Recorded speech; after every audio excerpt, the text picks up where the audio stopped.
Let us understand how to delete the data from a table. The typical syntax looks like this.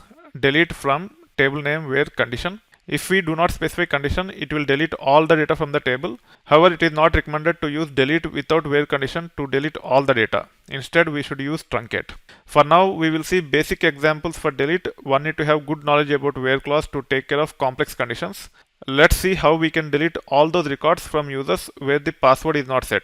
We need to use is null as condition to compare against null values. Now, if you look at the data, let me run this query. There are 6 records and there are few records where user password is not set, especially 2, 3 and 1. Let us actually say user ID and then user password. You can see here. Let me copy and paste this query to here as well.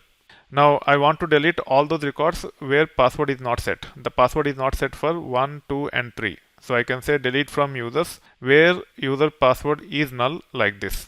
So if we are trying to get the records which are having null values or not null values, you have to use is null or is not null. These will be covered as part of filtering the data at a later point in time. For now, just to satisfy this requirement, you need to remember that you have to say user password is null, not user password equal to null or equal to none. It will not work. Now I can run this query. It will actually delete those 3 records where there is no password set. We can validate by running this query. We are only getting 3 records where the password is there. Other 3 records are already deleted. Even if I run count on this table, it will only return 3 because 3 of the 6 records are deleted when we say delete from users where user password is null. This is how you should be able to delete the data from the existing table based upon your requirement. Make sure you validate the data post any of the DML operations. In this case, we have validated by running both the select query as well as count to see that how many records are there after the delete. Typically after delete, if there are any records deleted, the number of the records will be lesser. With update, the number of records will be same.